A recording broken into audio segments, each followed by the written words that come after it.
Do you feel it? Feel it? Do you feel it in the air?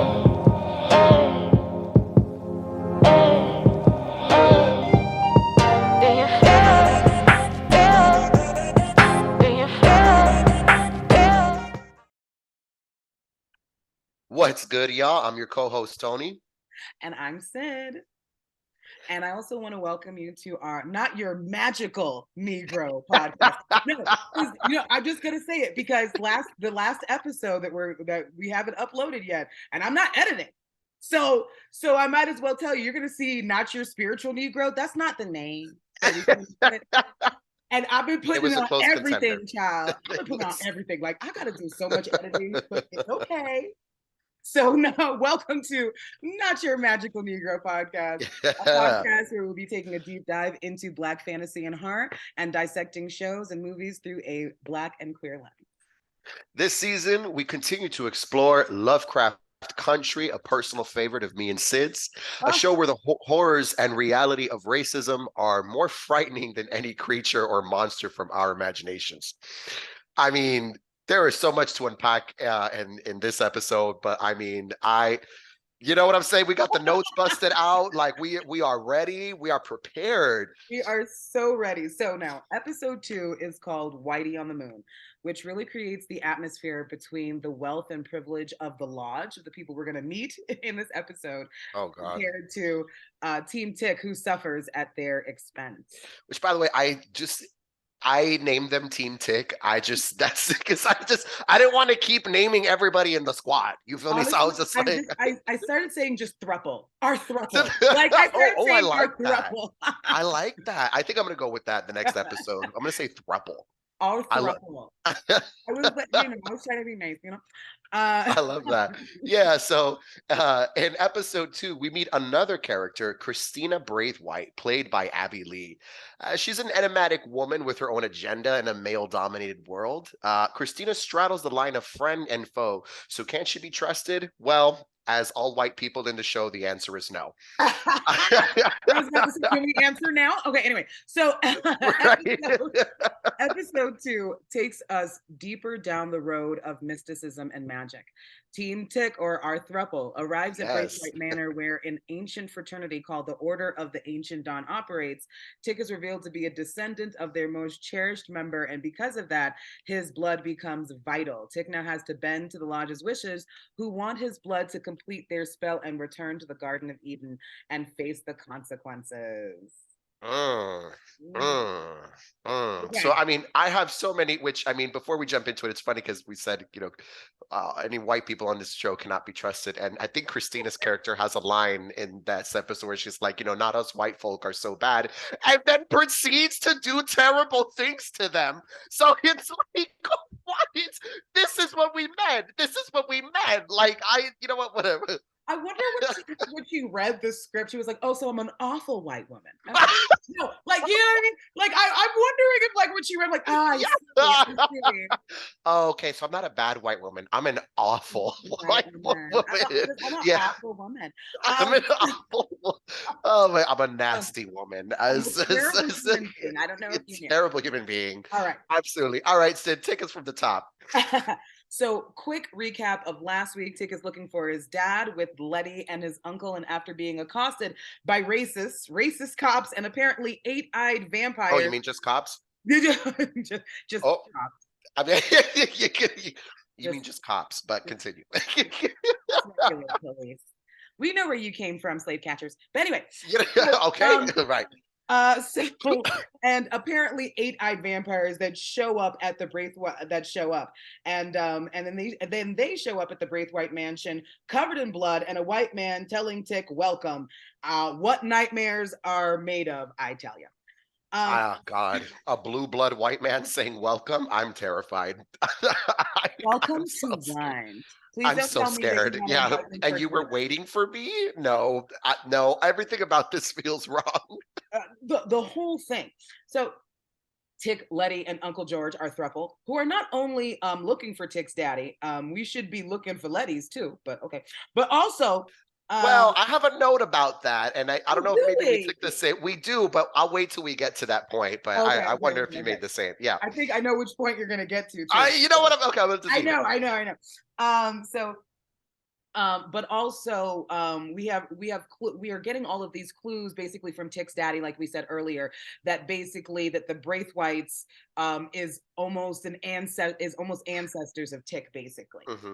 So now we are waking up in our next episode.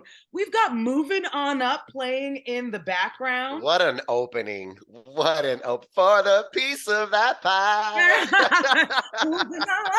I was like, okay. Listen, Letty is trying on clothes and they're pampering themselves. Uncle George, and let me tell you something, just to speak for Uncle George, that's the way you would have got me too. You put me in a room full of books with so many titles, I don't even know what to do with myself. Bitch, am I leaving the room? So I know I'm like, oh, y'all sneaky motherfuckers. I could see it. And Uncle I think I George would have been with Letty and just trying on all those clothes. I don't know. That was listen. When we find out later on about the memory lapse, when I didn't realize that in the beginning, I was like, bitch, how the fuck you go through what you went through last night and just wake up and be like, I don't know if you've seen me in my Hillary Banks. How you do that? In her red dress and everything. I was like, I got my red dress on tonight. Roxanne. I was like, what are you doing? Like, what's going on? Like, I was like, bitch. I was a little confused, yeah, but then they explained the memory thing, and I was like, oh, okay, that makes okay. Magical lobotomy, got it. Still wondering why you woke up in a white man's house that comfortable, but that's okay. We'll get back to that. That's fine. With no questions? Like, which tells you this isn't her first rodeo. But continue. But continue. Okay. Listen, we discussed last episode how Letty may or may not have been a kept woman. So and by whom? No, it's okay. And by whom? I think we know. But continue. Like I said, Uncle George is exploring his library, has in his bedroom with all of the most amazing classics, and Tick is sitting in his room brooding. Like the way you're supposed to be after what happened over the last 24 hours. Yeah, the way you would think that, right. He's the only one that thinks anything is fucking afoot. So, and then you also see Tick have flashes of the 8-eyed doggy vampire eating through the racist cop's torso. Regular cops. The throuple, you just gotta say it. So the throuple finally convene in this grand hallway after an alarm sounds. And Uncle George, he could stay in his room reading all day. And Tick says, I wonder if that's not the point. And then Letty comes out in her badass, bougie Hillary Banks riding crop best. Oh, she was giving Dorothy Dandridge. Like that whole she was giving Dorothy Dandridge. Like that was. Yo, shout out to wardrobe. Oh my God. Throughout the entire series. So this is just one of those moments where you notice. Shout out to motherfucking wardrobe. You also got your awards, bitch, because you're a talented motherfucker. I don't care what you look like. Because that was you did that well. You ate, honey. Now, white boy, William, who opened the door originally, clears his throat and tells them that's just the lunch bell. Don't be alarmed, Negroes. It's fine. You know, and that's I made a note about that, and I don't know if you did also, but I did. I remember. Oh, did you? Okay, so maybe we might have the same note. But I remember reading an article talking about how in a lot of sundown towns, when the sun was starting to set, they would ring that bell or they would sound that bell, which was the dinner time bell, quote for quote. And that's why when William said, don't be alarmed, it made me think of that. And considering the first episode was called Sundown, and that's how they got there. I don't know. Like that. You be thinking. You know, sometimes nigga, you be thinking. I thought it and then I said it. You know, like no, for real, because I actually did not think of that. What was your note? Yeah, the note that I made in reference to it was just the fact that this man materialized out of nowhere, and how we should be really afraid. And he's like, So that he's apparating in the house. Here's dinner, Negroes. That's how you end up in a cushion, bitch. But you're just like, okay. That's how you wind up a table appliance. Yeah, that's You know what? It's fine. Anyway, so then Tick is asking all the questions. He's asking when his father should return, because remember, he said, William said, oh, your daddy went to Boston. Yeah, I know he sent a letter saying for you to come here, but he gone now. Right. Because that's not immediately suspicious, which is also interesting considering that at some point in that episode, they're commenting on how beautiful the house is, and I mean it's gorgeous. I mean, don't get me wrong, it really Victorian is. style, yes. Very. No, I mean I'm a slut for that kind of style. I even go hold you like that. Not a You start slut. fucking whore, like a Let me up for harlot, Victorian a styling, minus wench, the flavoring. like all of that. Yeah, no, minus the flavoring, but like it's anyway. Oh my God. Oh, right. So Tick asks, how did Mr. Braith, or I guess the first Braithwaite who built that house, how did he acquire his wealth? And William says shipping. And that's when Letty turns and she says, that's code for slaves. Code for slave. Oh, I got right? that. You got that in the notes. That's on 6. I got you. And I love how they all had that like mutual nod of agreement, like, No, let me tell you something. When I say Black people can communicate with no words. Telepathically, bro, bitch, I'm telling you, like the nonverbal communication is fucking. I'm gonna give you real. There was one time, real quick deviation, real quick. There was one time I was at work, right, and this girl, God bless her, she made what was zucchini bread? I did not know. Right, you're just as confused as I am. Okay. I was confused as hell. Like, so she was like, "Oh, it's pretty bad." She's just like, "Yeah, like my family always makes that or whatever." Obviously, this was a palm-colored individual, and so I look, I go, "Oh wow, I guess." And I immediately, when I turned, I locked eyes with the only other Black person in the room, and the way we both just mentally communicated, I was like, "Oh, I guess," and we both nodded our head, and I go, yeah, I guess so. And there was just no words. No need to have so I saw Keke Palmer in like a clip, and I guess they play in Password or something, and you got Keke Palmer and another famous Black actress, and then she got the word right, and she was like, Rose. Rose. That's it. That's all you need to say. And then she was like, "Oh, I think I got it." She was like, "I think I'm gonna get it wrong." She's like, "You can't. You can't say it." She said, "Say that shit." And then when she said Titanic, all the white people in the room were gobsmacked. What you need? Yeah. Listen, and it was in that moment where a lot of that was going on. 100%. The nonverbal communication is real. And I mean, not for nothing, but I kind of feel like it's a little bit of a survival tactic that kind of just got handed 100%. down. Like, right? I don't know if you've ever been in a situation where things is fucked up, maybe popped around, something like that, and your homie look over to you like, right. You just yo, and you're like, I don't have to say what that means. I don't get right. You just get the look. You get that one look, and it's it's a superpower. You can't convince me otherwise. I'm sorry. Like they be basing all these X-Men and Marvel people off us, but it's cool. But moving on. So just like you said, so you remember, Tick is asking all the questions, and that's when we start to actually really learn the history of the house. I literally have in quotation marks, "Why ain't all niggas scared yet?" Like No, but honest to God though, like I would have been, first of all, it would have been no separate rooms. I'm sleeping with somebody. Like it's like there's not gonna be no there's none of that room. There's none of that. That's how I know something bad happened, because I woke up in my own bed by myself. Where the fuck is Tony? That's what I'm saying. I would have been like, you're putting me in the room with Sid, with Aaron, and like it's just like we all gonna be in this together. Why is we separated? We would have all cold legs and feet on top of each other trying to get through the night. You out your damn mind trying to be lost your goddamn mind. Absolutely. No, why they weren't scared yet was beyond me. But continue. Yes. And Tick asked for a phone. Ain't no phone lines. Ain't no phone lines built in this house. And then as William starts to tell more of the tea in the business, you find out that after they look at this ridiculous picture of a white man in a robe. They say, I don't know why that's a thing, but yeah. So they say that's Titus. And you have to remember it's Samuel and Christina who have gone away basically with Montrose, which is Tick's daddy, and they've supposedly gone to Boston. Ain't nobody in Boston, nigga. Anyway, so I was like, nobody believes you.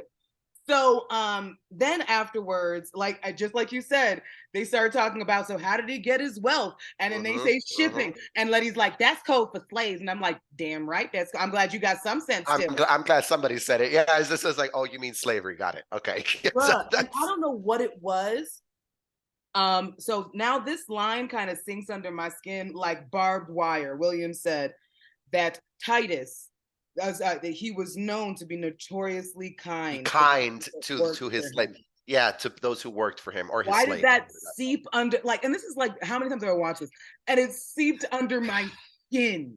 Still hearing still, because yeah. I know what the fuck that means. Yeah. Black people know what that means. We know what that means. You're right. a rapist. He was you're a rapist. Right, exactly. Notoriously kind, which is further implications, which we learned, I mean, kind of a foreshadowing a little bit into the future of the episode, but at the end when Uncle George tells him Tick might not be yours, and again that goes back to the notoriously kind. And then think about the very first episode when Tick is reading the letter to Uncle George, when he says that, oh, my daddy told me, you see Uncle George turn towards the library, his only comfort place, and was like, what are you saying?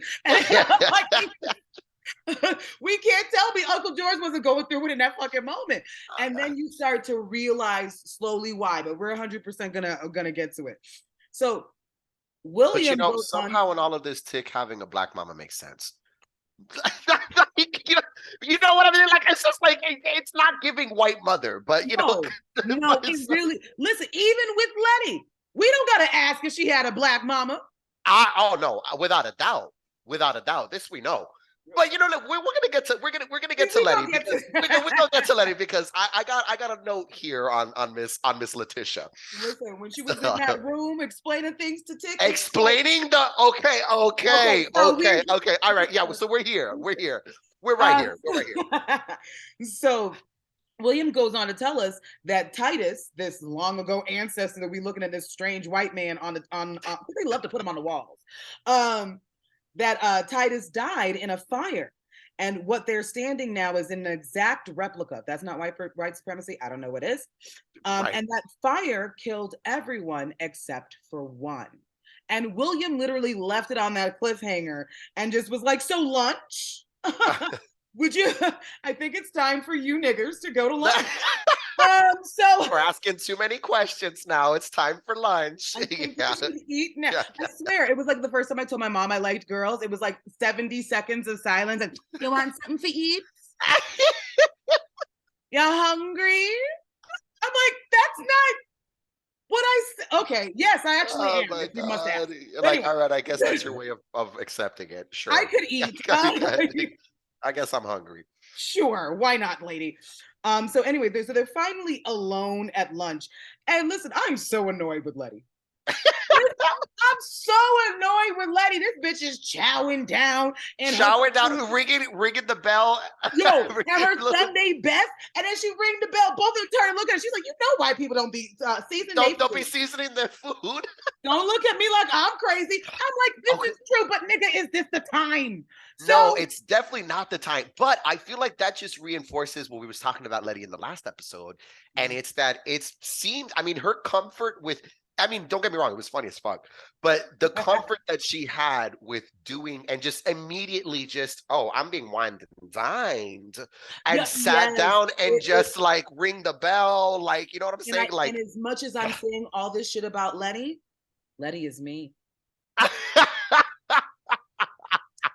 I'm being very, very harsh on Letty is me. Because Letty is me. I think these clothes in my size, they got food to comfort. There's a bell. Nigga, where's the bell? Yeah, see, yeah. No, honestly, yeah. I think you are Miss Letitia fucking Lewis. I I, don't. I, I really am. She and I have kinship. That's all I'm saying. So now, at this point, Tick discovers that neither Uncle George or Letitia remembers the night before, and now they start to slowly think that Tick is fucking crazy. So Uncle George alerts them as they're going back and forth that, yo, we're being watched. Okay, so you may want to shut the fuck up. Can we give a second? Let's take a second real quick to praise Uncle George's spidey senses. Like that was I was like, damn. I hate to spoil it, but he's gonna get his second episode in a row. That was just damn. Everything about Uncle George, it was like, I remember reading up on like Sherlock Holmes, Basil. Yeah. I don't know why they named the nigga Basil, but whatever. And I remember thinking to myself, I want to be that aware. Or Encyclopedia Jones or some shit. And here you got fucking who I really wanted to be was Uncle fucking George. It's true though. That's really what it was. I had all these other people to look up to. I just didn't know who Uncle George was. It's Uncle George. The perceptiveness of Uncle George, just the self-awareness and just environmentally aware. Like he's just aware of just everything. Uncle George, I thought was, unfortunately, R.I.P. Uncle George. I mean, we'll get to that later, but I honestly, like, he was one of my favorite characters. Oh, 100%. Even though he was so short-lived, you know what I'm saying? But I don't know, I just found him so sweet also too, like, I don't know, I love seeing men dote on their wives or their girlfriends, and just how much you can tell, like, he loved his wife, Dora, I think was her name. Dora was, I believe, Tick's mom. He was so deeply, deeply in love with. Yeah, absolutely. You could tell it was like that moment was sunshine coming back into this man's life.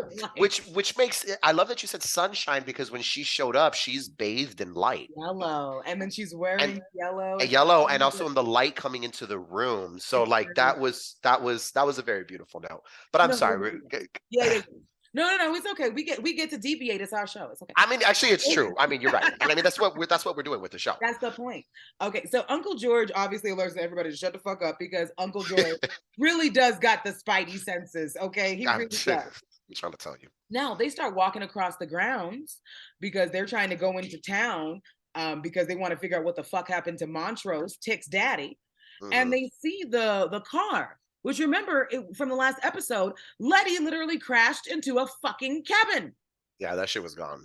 And then it's just, miraculously just put back together. There's no problems. I was like, they're gaslighting in this episode.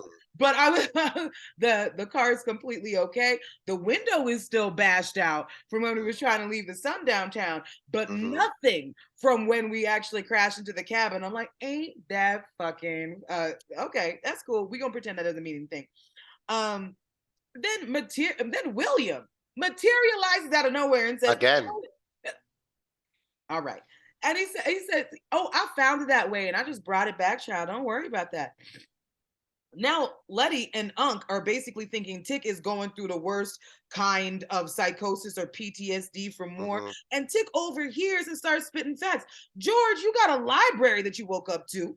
Bitch, you got clothes in your that are an exact size. Right, exactly. And no one finds this weird. Like, y'all don't find this weird? Like, why aren't niggas scared? Why aren't we more afraid? I feel like that should be the name of the episode. Whitey on the moon / why ain't niggas scared? Why? Yes, because I too would like to know why you're not afraid, because y'all are surprisingly cool, calm, and collected, because I would have been like, oh, we gotta go. This is how I know your memory had to be like released from you, ho, because there's no possible way we can just walk through this shit like it's normal. Okay, so after he's like saying everything, then Tick hears the whistle, the same whistle that called the monsters. Now, fucking Letty and Uncle George look all confused. I don't know what the fuck that means. Yeah, bitch, it's cool. So then they go ahead and walk towards the sound, and they see this unsightly white woman. Can we talk? Unsight. I thought it was the. I thought it was the only one. I was like, what in the Smeagol? Like, I was like, it's like that bitch was scary. Like, he did not have to say Smeagol. But she was giving Smeagol. Like, I was like, she was very much giving my Precious. Like, I thought she was in there like hoarding the ring. Like, I was like, what on God's green earth am I looking at right now? Like this. That alone, I mean, she alone was just scary. And she was making me all types of mad too. I mean, especially especially when she's. I wrote down. We both did. We both did. The part where she talks about how the quote the blacks are beasts and they're smart, but they're not smart. Yo, when I say that this shit was making my blood boil, I was like, I have to write this all over again. All over again. She was making my blood. So this unsightly white woman with 2 dogs is that's what I wrote, is snapping and gnashing, all 3 of them. And all I can think of is water hoses and dogs being wielded by cops. Okay. I mean, it was those vicious. What were they? Rottweilers too? Like, bro, I don't like. Listen, no, they were like some of the most mangy and deranged German / Malamutes I've ever seen in my life. They looked like her. They were just like her, unsightly. To be honest, the dogs weren't that unattractive. They were just obsessed with them. But anyway, so Tick asks what the whistles are for and what the dogs are for, and she says it's not the dogs that need to be on a leash. And Uncle George steps in to do the smart thing and says, "Hey, we guests of white people, right?" And then it was the most sudden silence. He says, "Y'all don't look like the type." Yeah, she says you don't look like the type that they would have over, which I mean, and that's again, I keep giving it to Uncle George. Uncle George's quickness, right? And you know what I'm saying? His insight, but also his composure in all situations. And I feel like this is the thing. I feel like a lot of times we have mixed Black people having composure in terrible situations from Black people taking abuse in terrible situations. And I feel like we have to, and I feel like Uncle George really shows us the exact way, if that makes sense. Like, ain't nobody bending to shit. We just listening and we're just moving accordingly because I'm gonna live out this shit. And I feel like that was a very elegant balance that Uncle George had the entire fucking time. It's just the truth. Straight up. Now, she said, this had me so upset. So Uncle George asked her if she's the sheriff, and she points to the jail behind her. And she says, "It's no jail, you Hawaiian light bitch, but it's fine." So she says, "There's a jail behind you." And she opens it, and he says, "There's no jail, just where they hang the meat." Nigga, same thing. She says that they're infested with black bears. Black bears, yes. She says they're smart. The blacks are bad enough. They're smart, but they're not smart. They're beasts, but they're clever enough to cause mischief. They're sticking their noses where they don't belong. They're persistent, always sticking their noses where they don't belong. And then she basically tells these niggas to run along to dinner. No, she says, "Get home before the sun goes down." That she said, "Get home before the sun goes down." Before the sun goes down. And I was like, you fucking bitch. Like, you just, this is why I got to give it to Uncle George, bro. Because I just put myself in that situation. And I was like, bro, I would have been on a tree. Like, you know what I'm saying? Like, he was born now? I think so. It has to be. It has to be. Everybody would be dead at 18. Absolutely. We'd be dead at 18. We would never make it to our 30s. That's just, and you need to have a certain je ne sais quoi. A certain je ne sais quoi. Yep. You have to have a certain discernment to be able to live into your old age in Jim Crow era. I'm sorry. And oh my God. Yo. I don't have the scruples. But dead ass though. I mean, a certain level of composure. Like, I mean, it. Oof. All right. We see people go through right now, fucking on TikTok and all these little videos and shit. And we like, I can't believe you kept your cool. I would have knocked the shit out of somebody. And you just like, I'm glad we have that privilege now to say that. And I'm not ever going to tell you you shouldn't have the privilege to say that. We should be beating them up more. But what I'm saying is back in the day, those weren't options. We've got people to thank. That's all. So afterwards, which I mean, I keep jumping in front. No, please. But it's interesting to me, especially considering that the white narrative is constantly that Black people are aggressive, Black people are violent, and all these other things. It's just like, bro, for us to have had to deal with that, you know, and again, have to keep composure while someone is calling you the N-word with a hard R, or literally threatening to murder you. Like, and the shit is, they will actually do it. This wasn't like, oh, I'm gonna kill you. This was like, no, we're gonna get my family and we're gonna go out and actually hang you. And then we're gonna eat after. And then we're gonna eat after with your body hanging over us as a chandelier. Yeah, like that they did that. So I mean, it's wild, the gaslighting, when you really think about it. And I was thinking about it today, because I was thinking about how we had to review the episode before we got on here, and I was like, yo, it's wild how white America flipped the script and says Black people are violent, Black people are dangerous, and all these other things, when really it's white people have been the most violent and the most dangerous. The gaslighting is so real, because think about it. They've convinced not just a whole country, not just a whole nation. They've convinced the whole world. The whole world. That we are violent. And this goes across everywhere. Everywhere. When everywhere. The English were trying to rationalize where they were cutting pieces off of actual human beings in the Congo, they just said we were savages. Yeah. And they just said, hey, we're savages, even they're the ones cutting pieces off of us. Yeah. And it was just one of those ways where you were just like, oh wow, it continues. And so it continues. Yep. It's like when they say, oh, there's no such thing as white privilege. And again, people are so confused when ignorant whites are super confused, or just ignorant people are super confused when it comes to that, which, by the way, blows my fucking mind. And at this point, I'm not even explaining, because it tells me that you're already somewhere near the Proud Boys and tiki torches, and I don't have anything to say. There's no words to be had. Do you know what I mean? Anyway, so after she tells them to don't be here when the sun goes down, okay? Uncle, so she said to basically tell them to go to dinner. Don't let it get cold and shit, right? So remember, Uncle George is seeing fucking everything. He is seeing that there's a dungeon back there and it's getting dark. And as they start to walk back, George remembers something that Tick's mama said. And I remember Tick being like, she didn't talk about her family, but she spoke to you about it. I was like, yeah, I remember Tick saying that. Yeah. I was like, so what's got so I don't know if they ever said it in the show, but is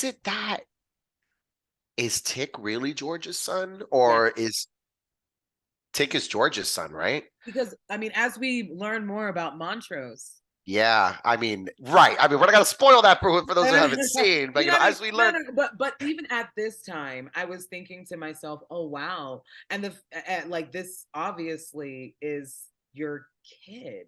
We're gonna get more into it, because it gets good. After she says that, George says that she had an ancestor named Hannah, and she escaped her master's house after a fire. And if you remember, just earlier, we were just told that this whole house is a replica after a fire that burned down, that killed everyone except one. And we realized really quickly, she was the one that escaped. This is the birthright. This is the birthday that we're talking about. Remember, he was notoriously kind to his slaves, aka rape. So Tick's, but I thought Tick was like a descendant. So how is Tick clear that up for me? How is Tick a descendant of Titus? Hannah is a descendant of D, which was what was Tick's mother's name? Dora. Dora. Yeah. Yeah, So that's his Dora. mother. And then remember, George is recounting the story that Dora had told him about her family, saying that Hannah was an ancestor that ran away from this house that burned down, and she was the only one that lived, which is how we find out how Hannah is a descendant from Tick, obviously, but also because Or Mr. Tick's a descendant. Braithwaite. So Hannah is Tick's what, like great grandmother? You know what? They don't even say it because remember they say ancestor. They don't Ancestor. actually give Yeah. her a title. They just say that She's an Hannah ancestor. is that Hannah is an ancestor of Dora's. But they also do the same thing when it comes to Titus. When you saw the picture on the wall, they were just like, "That's an ancestor of Samuel Braithwaite, et cetera, et cetera." So I don't think they were trying to be too specific. Now, as we're realizing, like, holy shit, Titus Braithwaite is Tick's ancestor, because we now know what being notoriously kind to your slave really means. Right. And if everyone died except one person, and this is the one person that is your relative, just saying, then out of nowhere, these 8-eyed vampires crawl out of the goddamn ground. Christina shows up with the whistle. Goddamn ground. Yo, what the fuck? We was having a conversation. We was learning things. And yeah. Warn somebody. So, yes. It was so ridiculous. Anyway, so then Christina shows up with the whistle, and just like that, they leave, and George and Letty don't remember shit. All over again. Yeah, they're like, why are we covered in dirt? Bro, I was like, what the fuck? And George and Letty get escorted to their rooms, and Tick is taken to meet Braithwaite, who's getting some guts removed. Let's talk about it. Okay, yeah, let's dissect this scene, pun intended, because like, what the fuck was all that about? Like, that was just, let me tell you something. You could not, I don't know, what was it, his kidney, his spleen, what was that they were taking out? I want to say it was a piece of his liver because it looked really dark on the plate. The liver? Yeah, I'm like, I don't care like what fraternity I'm a part of. The moment you start serving human livers, like, mind you, there was no adobo on that shit or nothing. Like, it was literally just liver on a plate. And I'm just like, what kind of cannibalistic cabal shit is this? Yeah, they wanted them eat to live people, but they want to live. You know what I'm saying? Right. Right. That's the real issue. So, like I said, they walk into a room and they see this white guy just laid out on a table, and then somebody is hovering over him. Just not only is that happening, but Christina is helping herself to a shot while this is happening. Just real nonchalant, just pouring herself a little drink. Just bourbon. And I'm just like, oh, so we do this often. Is what I'm understanding. I was like, you seem like nonplussed about this. So. Yeah. Okay. She was like, yeah. Christina just sipping bourbon and listening to her father scream. That's what I have written down. And then Uncle George is back in his room, and he lifts a book off of the shelf. And then all of a sudden, this whole secret room is like exposed to him, and it's like the library of libraries. Like, you ever saw Beauty and the Beast? This library is shit on that library. Okay, that's what the fuck I'm talking about. And he finds a book that's called Orders of the Ancient Dawn, and which was a play on or the of a real life occult group called the Order of the Golden Dawn. So yeah, that was supposed to be a play on that. The Golden Dawn is like a very, very old occult circle. Really? That was yes. And like everything, by the way, they were designed, they were ceremonial magicians who practiced, what they would call, quote for quote, high magic. So yeah, the Order of the Golden Dawn was definitely the inspiration there for the Ancient Dawn. Okay, I didn't see little fun little tidbit there, Why we be doing both doing separate notes? That's why. Exactly. Okay. And then I guess Daddy Braithwaite is done being cut on, right? Daddy Braithwaite, yep. And then he looks at Tick and he's like, "You're darker than I expected." No shit, Sherlock. Yeah, and then that's when they go into that painting that he had on the wall called Genesis 2:19, and it's about how God created, what did Christina say, an elegant hierarchy, and Yes. everything had its place. That's And what we Tick know, said. Everything yeah, had its everything place. had its place, right? And that in itself was just the undertones of that were The just, narcissism. you know what I'm saying? Like it just, Guys, and I'm gonna say this, people are gonna be upset. That's totally fine. Come find me. I'm on TikTok. Suck my pussy. I don't care. But I'm gonna let you know right now. No, straight up. Like whenever it comes to these type of scenes, especially when we're wielding the Bible, this type of narcissism mm, in the God that you believe in is insanity. oh, absolutely. It's insanity. And it's also child abuse. Stop telling your kids they're gonna burn in hell. That's Mhm. all. Um, I mean, it just goes to show because there's a quote. I forgot who said it, but continue with what you were saying, so I can find exactly who said it. no, you're fine. So now, after some Bible verse quoting, this is what I have written down. So now, after some Bible verse quoting, we see that he sees himself as Adam returning to Eden, and Yes, it's going to help him do it. yes, and I found it. It was a quote by Richard Francis Burton, and he said, "The more I study religions, the more I am convinced that man never worshipped anything but himself." Oh, Oh, let me tell you, like I like, and that is what comes to mind when he was talking about the Genesis 2:19 and everything put in its place so and all of that.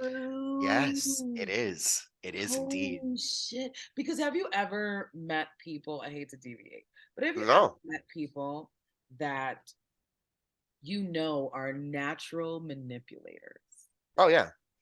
And you see them have like almost a social experiment going on. Hmm. They're just saying certain things to people to see what their outburst might be and what they'll do based off of that. And I just want to say, y'all niggas are crazy. Hmm. Hmm. And listen, I'm a Pisces. We're egotistical as fuck. Let's not let's not I get mean, this I'm a twisted. Libra. We're not any better. This is why we're here. But yeah, Right. but like we are egotistical as fuck. But I Hmm. choose to use my powers of manipulation for good. And I Same. realize, Most what I'm times. saying? I know that I can be evil. I just choose to use it in the right way. And I feel like it's so insane when you meet somebody who is they're drowning so much in their egotism that they Oh don't yeah. even know that they're being egotistical. And the worst thing is, and going back to that quote, is when you're dealing with religious people that cannot tell the difference between God and themselves, at least when it comes to like their own kind of thinking. And at that point, just going back to the quote, it's because their God is them. You know what I mean? That's why you'll have a lot of these people saying before they do horrific things, this is God's will. This is what God wants. It's like, no, that's what you want. But the thing is you Mm. cannot tell the difference. Ah! So Damn, ain't that the truth? You really just can't tell the fucking difference. you can't tell the difference. And that's how Mary had a little lamb. So like, Whose flea was you know whiter what I'm saying? You know what I'm saying? And that is on Lily Potter's grave. So let's Amen. And James too. But no. and that is on James and Lily Potter's grave. Like, Oh my goodness. So, and basically, now Tick is asking some questions. When I say Samuel Braithwaite doesn't give a fuck, he says, make sure that he's ready and prepared for my ceremony at dawn. mhm. Now, Tick and Christina are finally alone, basically, for the first time. And they're having this conversation where Christina, like you said, is like, not all of us white people are out to get you. Not As all white you people declare this nigga for a proceeds to do sacrifice. things to get them. Like it's Christina also has an interesting line of dialogue in there, and she says something where Tick accuses them of being associated with the Klan, and Christina says, "We would never associate with the Klan because they're too poor." I was like, I was like, what? You see, and this is the thing. This. I think we talked about this last time, and actually in our last episode. Them backwoods like clan type of that's scary. You know, it is. No, it is. You know, the but Grand Wizard wouldn't shit on you. you know what They I'm saying. didn't. But these blue blood like type old money like those motherfuckers is scary. All right, like I just know I'm gonna be locked up in a dungeon. I'm gonna be getting experimented. Yeah, I'm gonna be getting experimented on. Like but to me, Christina and that family, that represents to me institutional racism. That is the academic racism right there. That's the Rockefeller eugenics type of racism. Like that's all the stuff from Roberta Flack. Right. That is that type of exactly right. Can we talk right? It is that type of racism. But continue. We got and I said Roberta Flack. I'm sorry. That's a singer. Henrietta. The listeners are like Roberta Flack. That's not her. Didn't she do the Fugees? No, I'm sorry. No, this is not Lauryn Hill. No. Oh my God, no, we can't be Lauryn Hill because we actually showed up. But it's Lauryn Hill, I'll never pay for a concert. I'm sorry, I love you. No, seriously, I hope you come. I don't even think if it was streaming for free, I would go. Like I just because you know what. She's not going to go either. So what's the point? No, she'll go, but it'll just be when everybody leaves. So I want to record them. You feel me? But I'm not going to wait for this bitch. That's crazy. That's just silly talk. But as they're in this conversation, Christina and Tick, and Christina's obviously trying to get Tick to trust her in some way. And Tick is like, listen, if you want me to trust you in any kind of way, give my friends back their fucking memories. And he's like, all right. She's like, all right, done. And then he doesn't realize that he's trapped in a bedroom and that all of them are trapped in bedrooms, but they all have their memories back. You got what you asked for.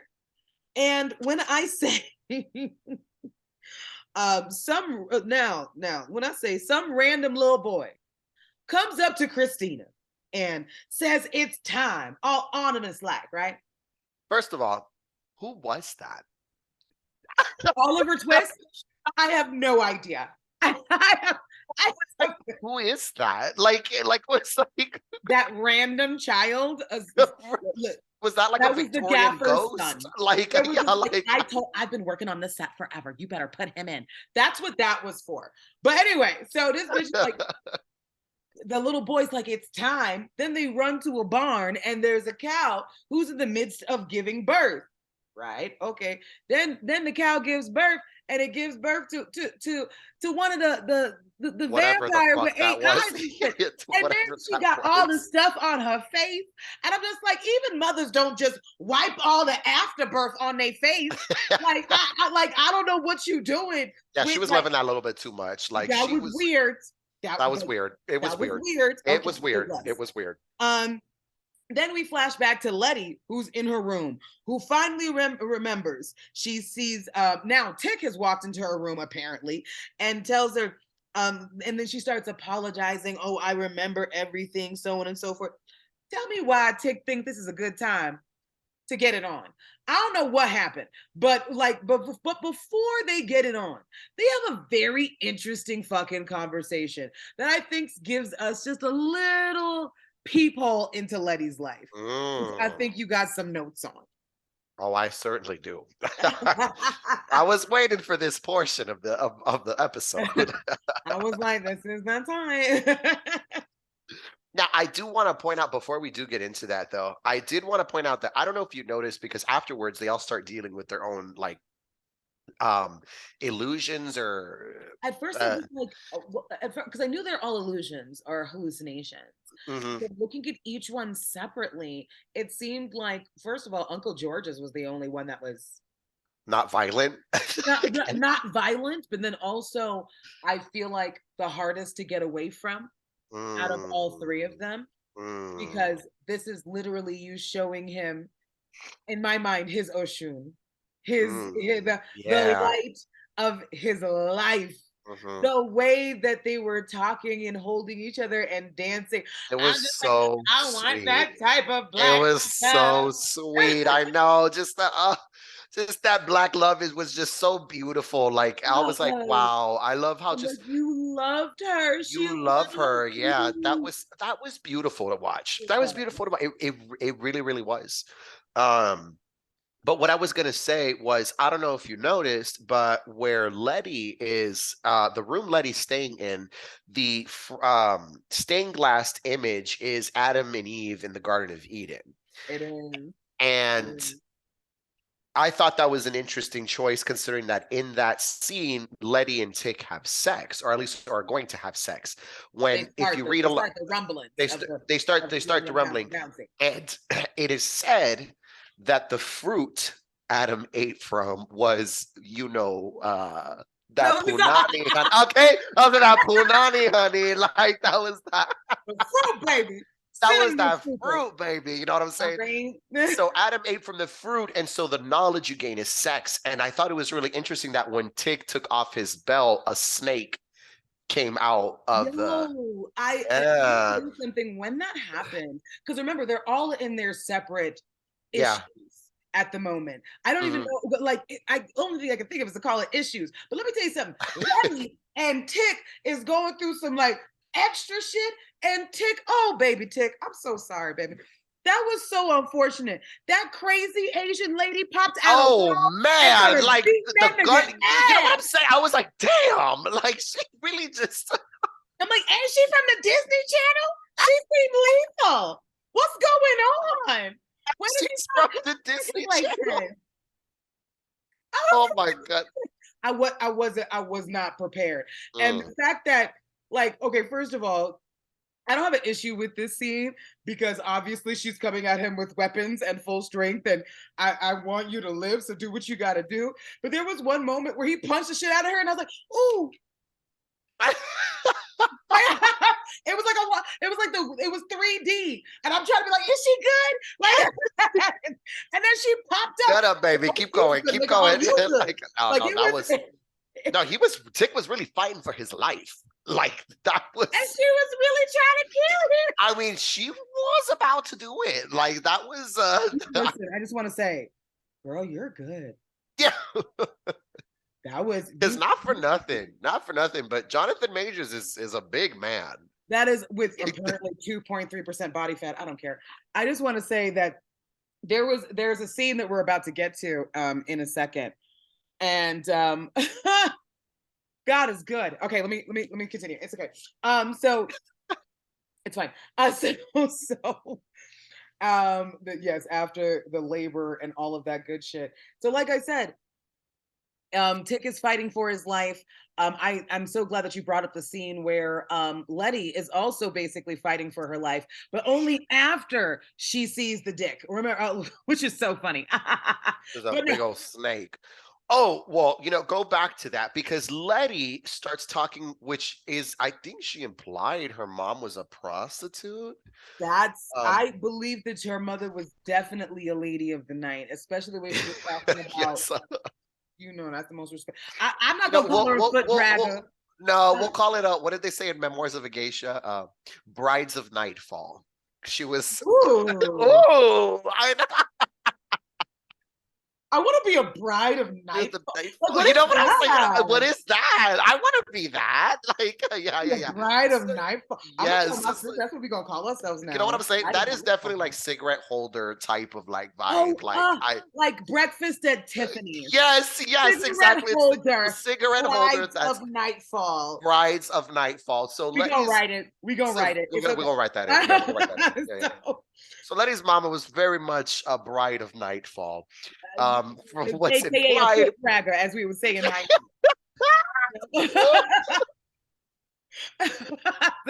Oh my God. Or a madam, if you will. Madam foot dragger. No, let me stop.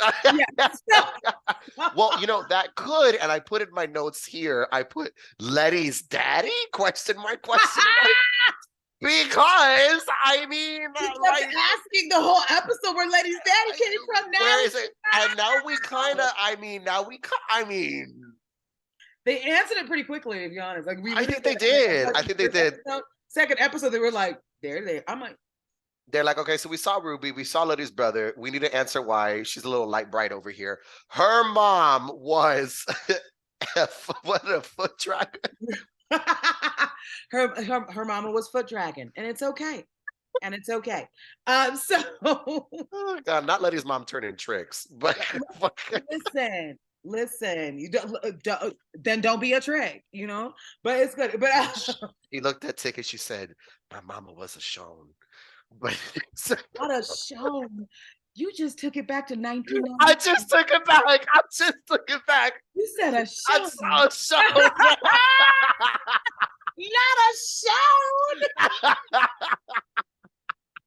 Not a show. I had to take it back for that one. Yeah, I feel like I just watched like Boys in the Hood. Okay, let me stop. A show. Oh my God. These chicken heads. No, let me stop. No, stop. Chicken head. Can you imagine Letty looking at Tick all seriously like, my mama was a chicken head? That's it. But she had shoes. God damn it. No, but single tear sliding down your cheeks. My mama was a chicken head. Yeah. I can see. It's okay. Ronald Reagan's mama was a chicken head too. It's all right. Anyway, so Monica Lewinsky, anybody? No, but that poor girl. Oh man, just for a little gawk 3000, you know. Just a little bit of a. I know. That's why when Beyonce said he Monica Lewinsky all on my blouse. Oh my God, I was like, you bitch. Like I was like, not that being a noun. Like reading Better Homes and Gardens. All right. Not that being a verb. Housewives of Beverly Hills, and all of a sudden her name being used as like the name for sperm. You a bitch. I'm trying. It's okay. I love you. All right. It's okay. Awesome. It's okay. But because it's true. But anyway, so now after you have to remember, since they're all going through their separate things, simultaneously they all overpower their demons, basically. Yeah. Tick kills the Asian chick, because what the fuck else are you gonna do? Because that bitch is trying to kill you. George walks away from Dora, which seems like a really heartbreaking moment. It was like, even in the first scene where he was like, "You're not real," and she was like, "Let's dance anyway."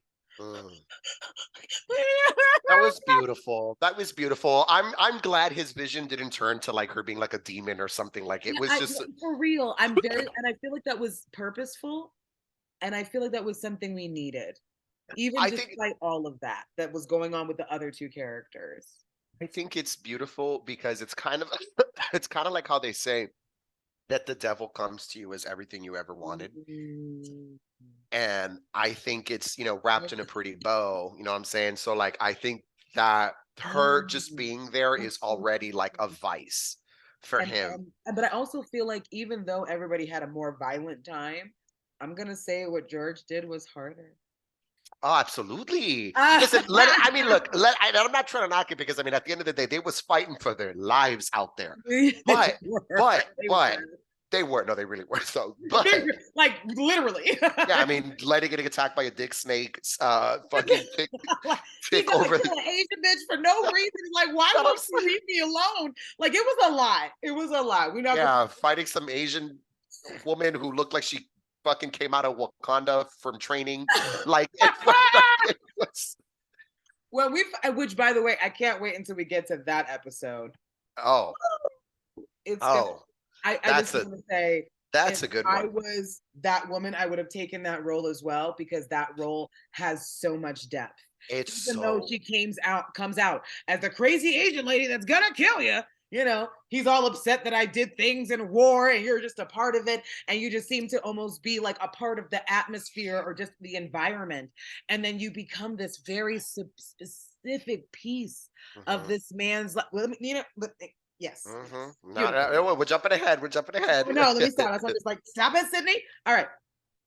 So, by the way, during all this time, while all of this is going on, the white people who are here going to be for the lodge thing, that's happening at dawn, are just watching. Like, this is a riveting TV. Oh yeah, no, like and that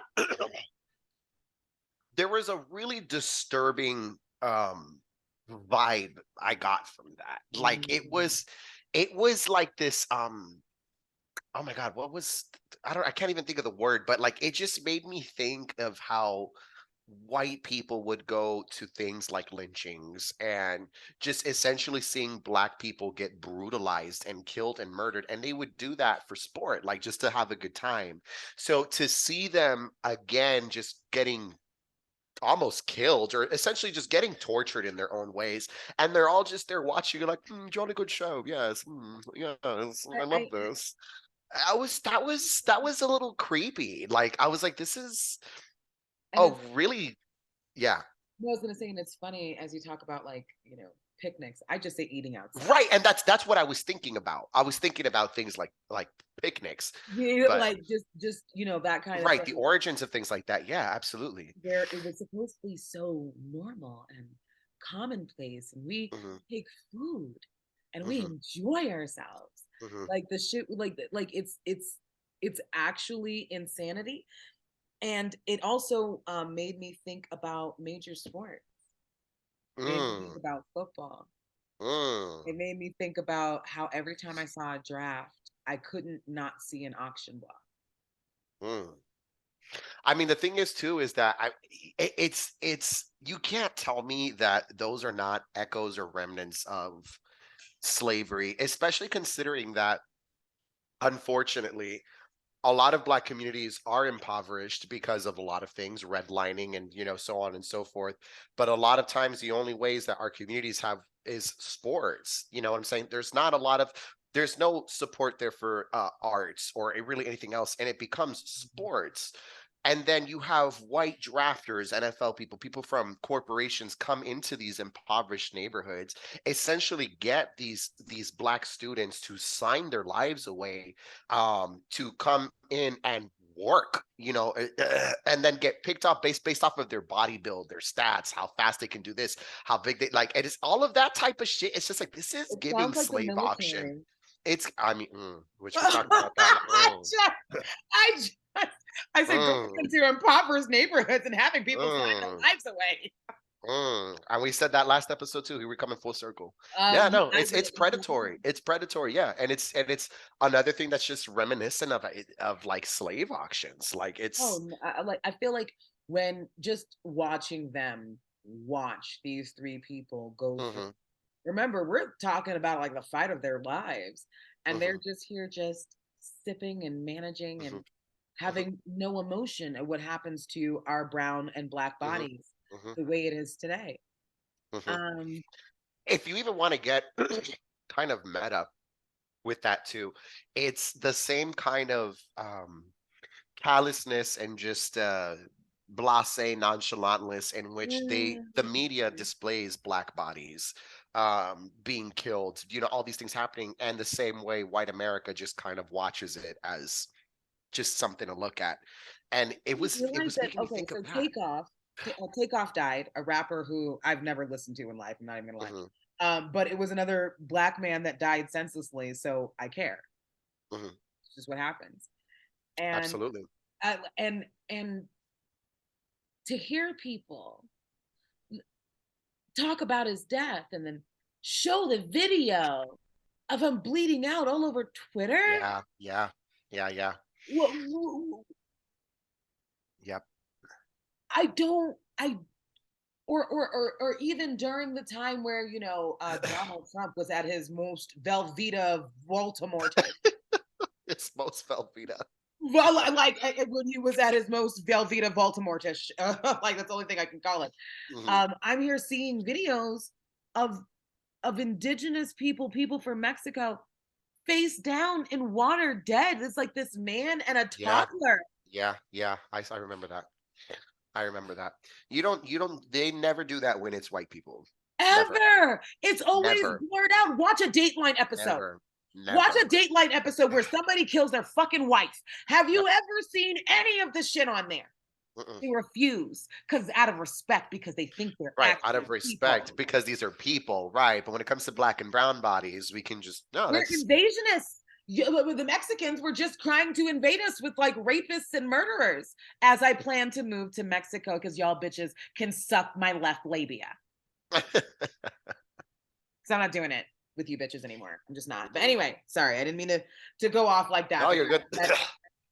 That hurt my heart, you know, because like you just don't like they just desensitize you to our deaths.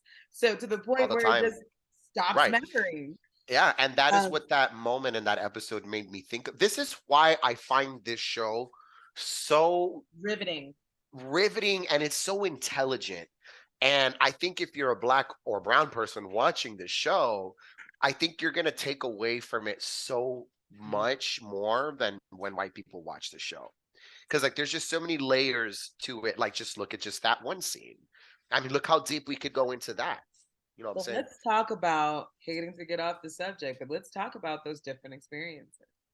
Let's talk about how we can experience the same thing and come with two completely different outcomes. Yeah. So real quick, just so we have this on recording, please tell us your example. I believe you were at a club or a bar somewhere. Oh, oh no! Yeah. This solidified in my memory forever, people. Just no, so I mean, and mind you, that's not. I mean, again, I'm not the only one. I know this has happened to all of us, and this is not the first time that's happened either. But basically, long story short, you know, I was out with a bunch of coworkers / friends, and you know, it was, you know, some of it was maybe like two or three of them were white. All the rest of us, all the Black people, were just having the time of our lives, just kicking, minding our own goddamn business. You know what I'm saying? Just, you know, minding the business that pays us. And out of nowhere, this old white man comes over and he's like, "Wow, you guys are having such a good time, aren't you?" And immediately, you already know, immediately everybody's face just dropped. We all just turned around and we looked at him and we're like, "Yeah, and like, do you got something to say?" And the white man started getting awkward. He was like, "Oh no, I'm just saying, like, you guys just look like you're having so much fun." And we're like, "Yeah, we are. Why?" And he like awkwardly walked away. And when he walks away, the white people who were there, you know, God bless them, but they were like, "Oh," they were like, "Why were you guys being so mean to that man? He was just being so nice." And we were like, "No, he was not being nice, actually."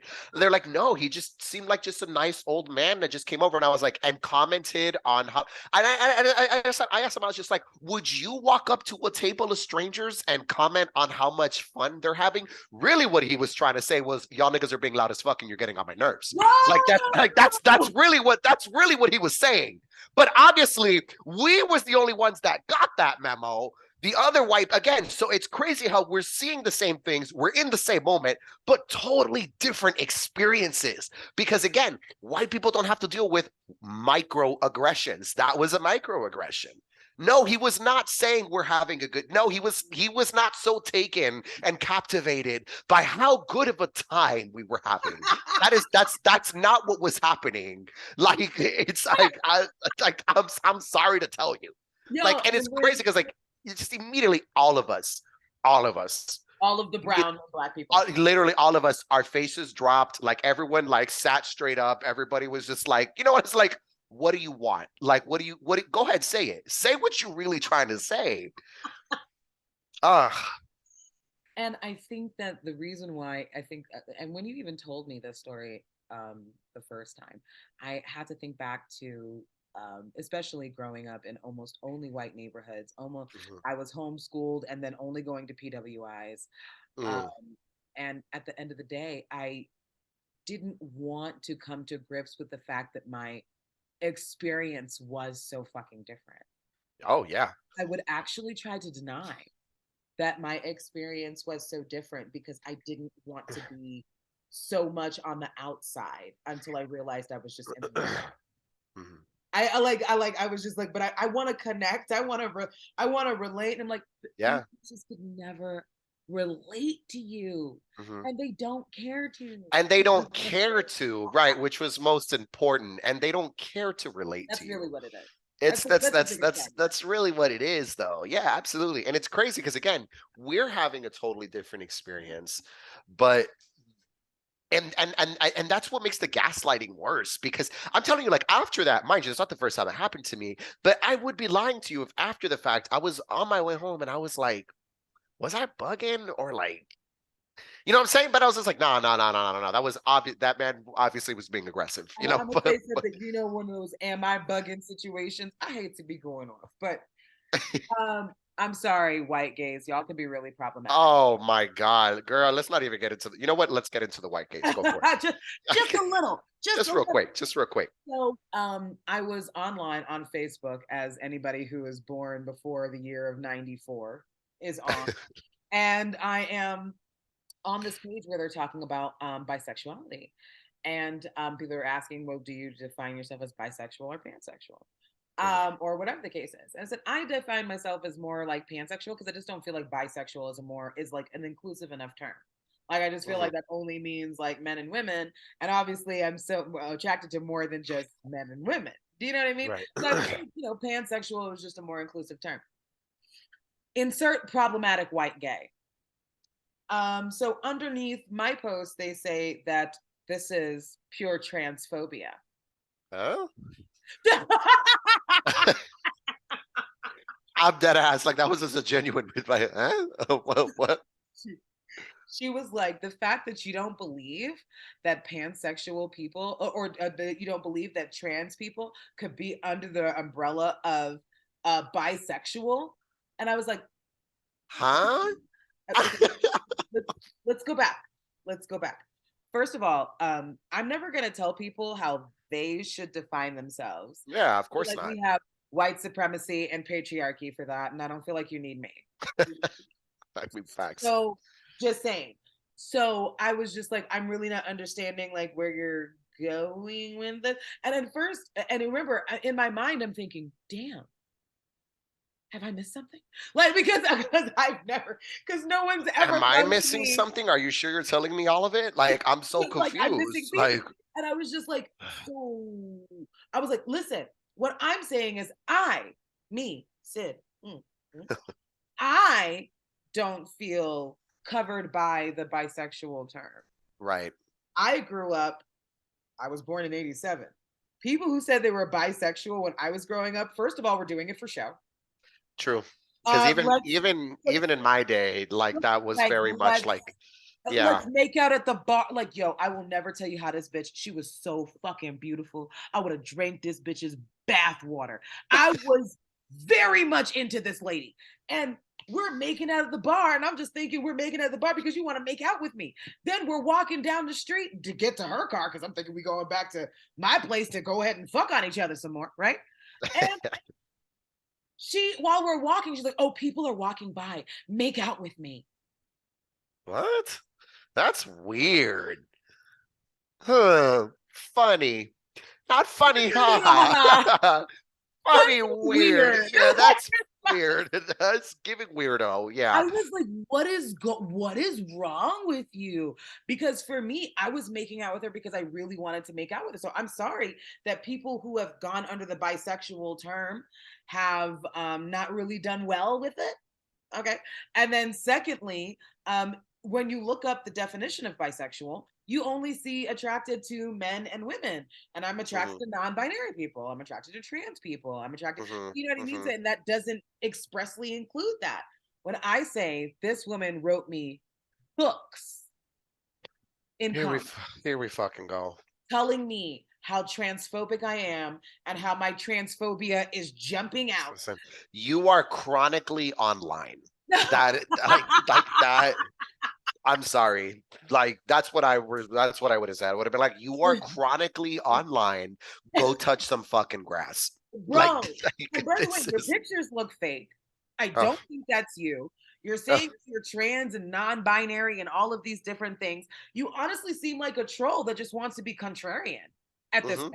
Like, but there's a lot of people like that. Like, they'll just sit there and llevarle el contrario. Like, they'll sit there and go against you just for the sake of it.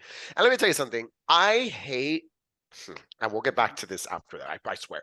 But I hate someone who tries to play devil's advocate but has no actual fucking point to make. Oh, Like they're just trying to contradict you.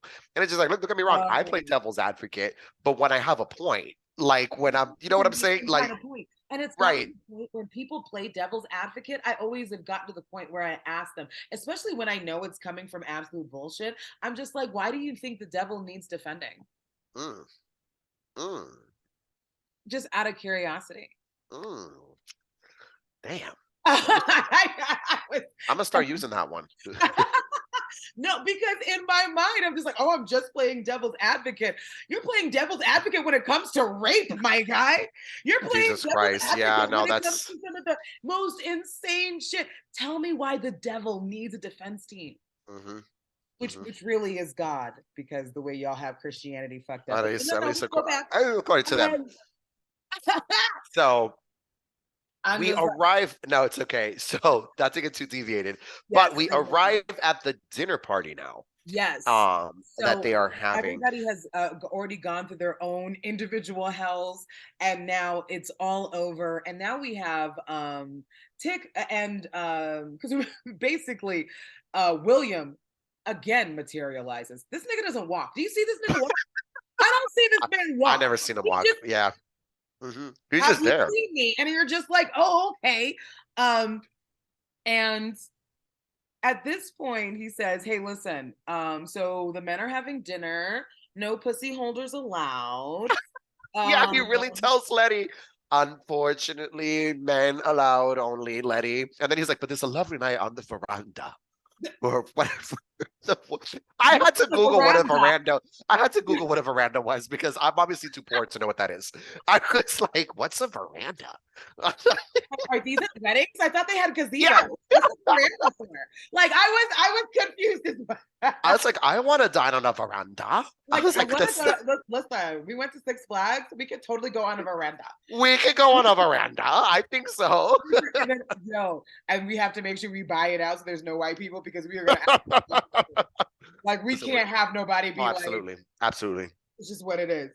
So at this point, so now we are all here at our all white, all penis holder gathering.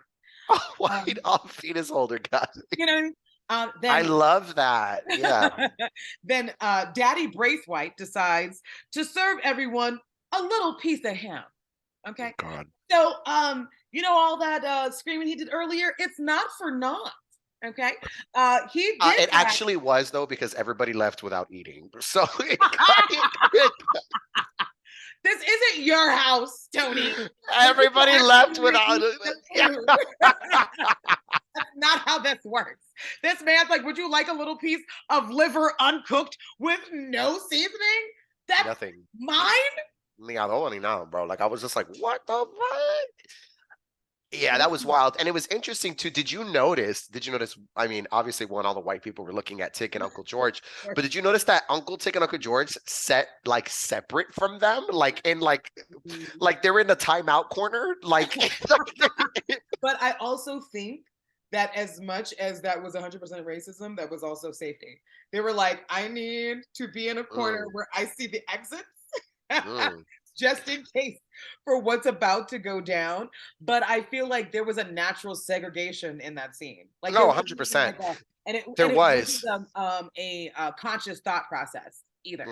And they made sure it looked that way, which no, and it did. And that's what I found it all the more poignant or powerful when George is essentially revealing how Tick is a descendant of Titus, and he sat himself down at their table to tell them that.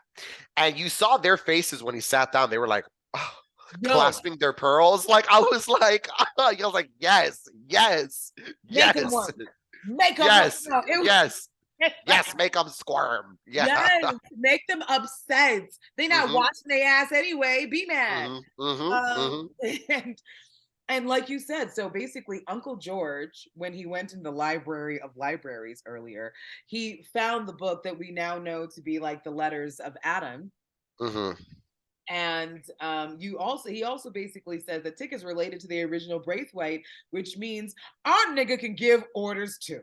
Mm-hmm. What the fuck that means? And when he said, I want all of y'all to stand up and get the fuck out. I'm like, Yo, I was like, ah! That's like, that's right. I know that's fucking right. If you did listen, if you fell asleep in the middle and you woke up at this scene, you was were still like, hey, yo, it was the truth. I had to take a deep breath for that one. Like, yeah, no, yeah. it was 100% one of those. When you want to disrespectfully laugh at somebody, come back later. But yes. So at this point, Dick says for everybody to get the fuck out, and then he says, "Where's my fucking paw?" Mm-hmm. And this man comes out, and I made sure to write this down. Tick says, "Where's my paw?" And Daddy Braithwaite says, "I'm not a zealot. The limits of my belief in tradition and ceremony stop at the fact that the others believe in it. You are a reservoir of Titus's power, diluted, no doubt, and tainted. Tainted, yes. I remember he said that. Mm-hmm. But also useful. Do not confuse useful for indispensable." And that nigga laughed.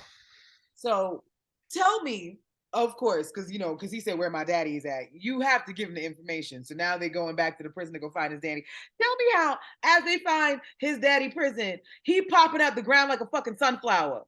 And mad as shit they came. What you doing here? What you doing here? You said you was in danger. You said you was going through things. I came to find you. I don't know why you did that. I'm like, you ornery ass nigga. Like it was like I knew who that was. Like Michael K. Williams. I don't know why you trying to be my dad. Yeah.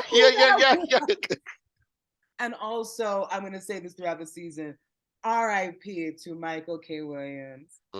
You are one of the most amazing, prolific, diverse actors. A dark-skinned Black man that consistently played roles that was outside of his sexuality without ever revealing his own. A dancer, like even when he got that scar on his face, they say you never be pretty again. And that nigga was on TV every year of his goddamn life, bitch. Suck a dick. And I am so sad about the way he died in reference to drug abuse, whatever the case is. But we also don't know if he just didn't want to be here no more. And if that's the case, then I gotta just respect that. I don't feel like anybody should be here longer than they want. The thing is, though, and it's this got heavy. The thing is, though, I can feel it. The shit is, though, is that it's wild how a lot of people will say, oh, suicide is the coward's way out, and this, that, and the third. But my thing is, bro, do you know how much balls it takes to actually end your life? Because let me tell you something. Like when I even try to prick my own finger, I'm like, oh, like I could it's like there's a natural resistance. Yeah, your body, your mind has a natural resistance to hurting itself. So for you to push past that and do that, I mean, again, I'm not glorifying suicide, but I mean, to say it's cowardly, it's like it takes a. I feel like more than that. I feel like when I feel like suicide. I hate saying things like, "Oh, he committed suicide." They died by suicide. Suicide happened to them because society killed them. Prison system killed them. The foster children system killed them. CPS killed them. Police killed them. All kinds of things and I realized I saw a story where there was this poor Black boy who went to jail for nothing and ended up in jail for 8-9 years. You know how it is. And he was in the hole for most of it. Oh, and God. If you don't know what in the hole? Yeah. Wow. For basically of the 9 years he was there, he may have spent 8 years in the hole. Wow. He came out and he killed himself. And I was happy. because I felt like that man has peace now. How dare we tell him that you should be here after that? How dare we tell you that you should be here when that happens? I'm sorry. At the end of $1 Million Baby, I was like, kill her. Oh my God, bro. Why did you have to open that archive? Like, God damn it. Let me tell you something. Oh my God. Like, when I tell you, $1 Million Baby had me Viola Davis ugly booger crying like at that last scene. Like, her family, I wanted to execute on the spot. Bro. Like, I was like, yo, y'all are some pieces of shit. Like, I was like, yo, fuck about her. Bro, I about her. Oh God, I'm getting the chills just even remembering that last scene. And she's begging, yeah. And when he had to go ahead and that's the thing too. It's like you said, when you just can't anymore. And when I was back, I don't know if I said this on this podcast yet, but back in my day, I was a woman of the Lord. And when I was a woman of Christ's kingdom, I would hear things like suicide, and I was insensitive about it, like almost all religious people are. Oh, well, that was just weakness, and that was this and that was that. And I'll call myself out because I did say those things. But granted, I was 17, 18. And I remember my parents told me, my dad specifically, and he said, Antonio, when you get older and life starts to happen, you're going to start to see your views on things are going to change a lot. And at the time, I was like, no, like, again, I'm a woman of Christ's kingdom. Like, I will never change my ways. Lord. Why would why would I have to change? But no, he was right. As life starts to happen, as you grow older, your mind starts to change. And suicide, death by suicide, when it comes for people, that was one of them that changed. And I'm like, you know what, bro, this life is hard. And I mean, for people who are and that's the other thing too. Think about where you have to be mentally to feel that I need to take my life because I just cannot deal with this anymore. I think of P Valley, which we're obviously going through. Oh, I can't wait till we do P Valley at some point because curriculum.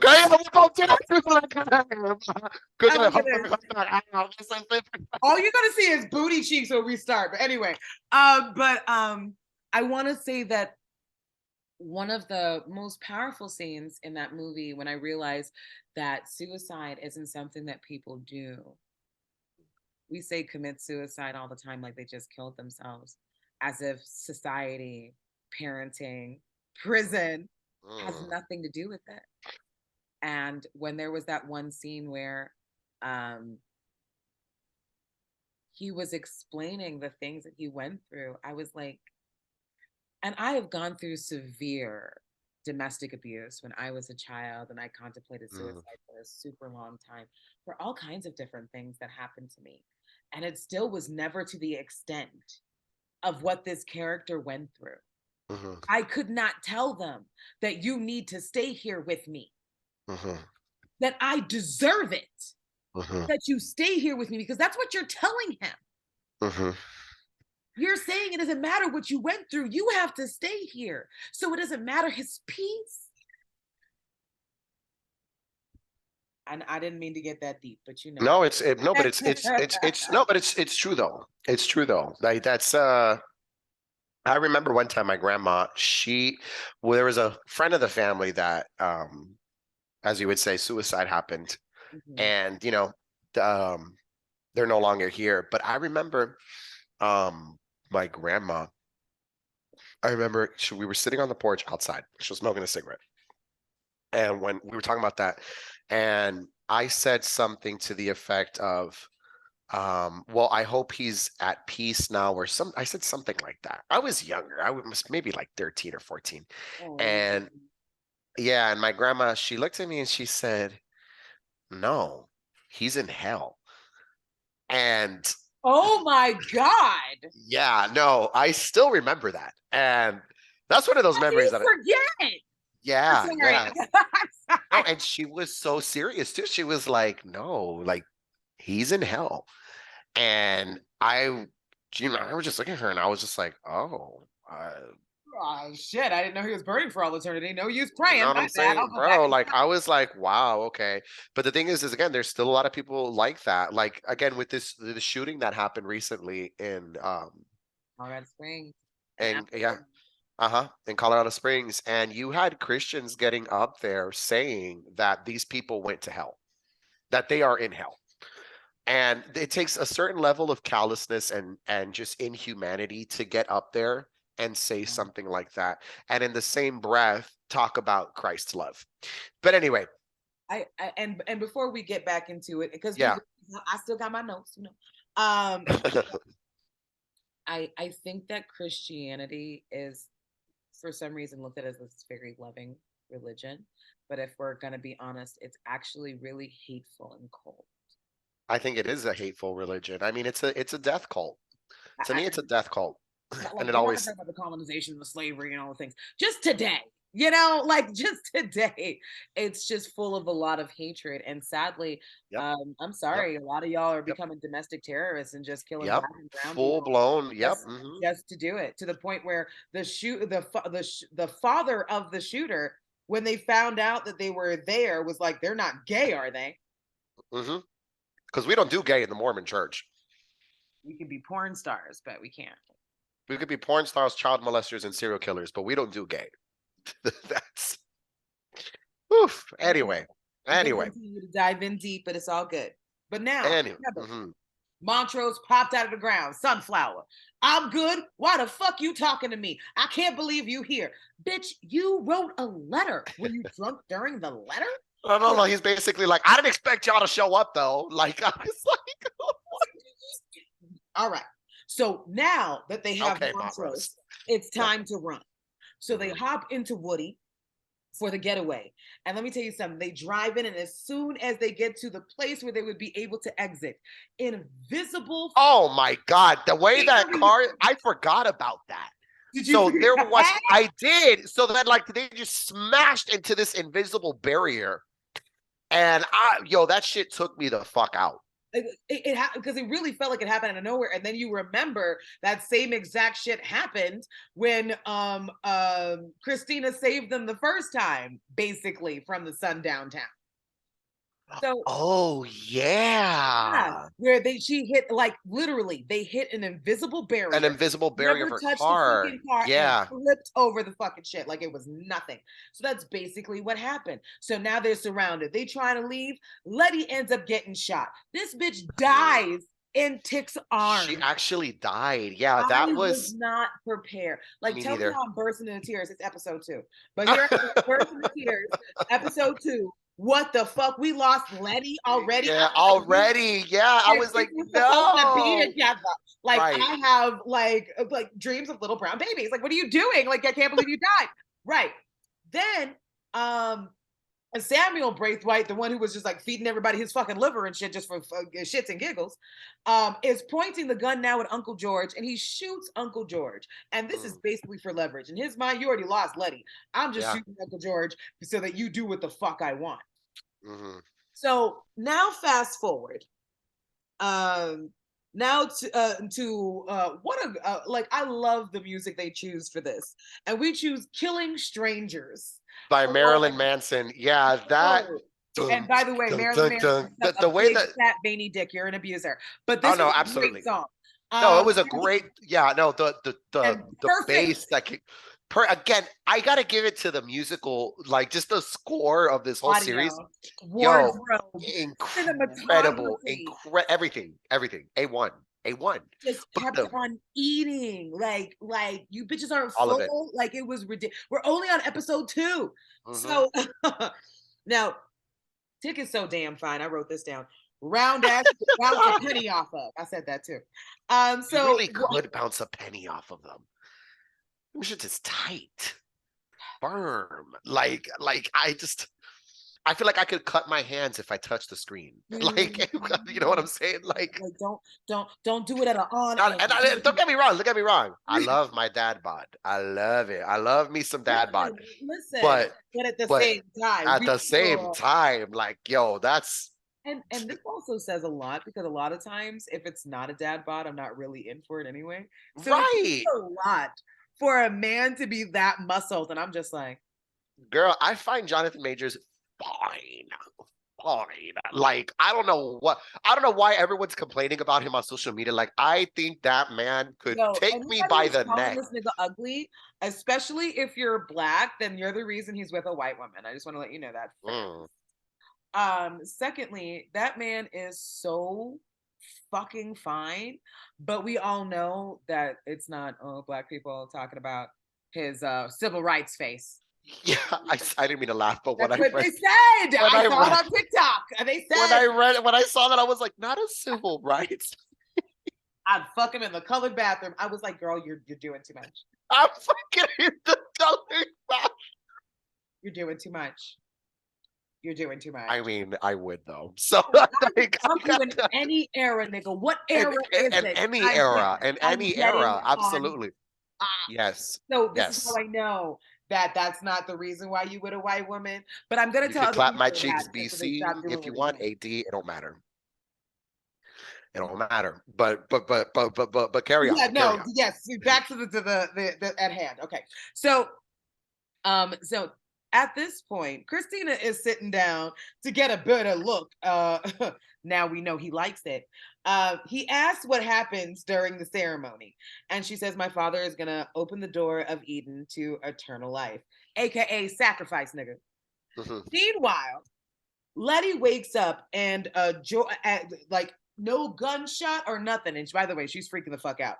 And George is still shot, bleeding, talking to Montrose. And we find out that Uncle George is Tick's real daddy. And Montrose knows. And now to the most epic montage. Let me tell you, I was so excited. First of all, the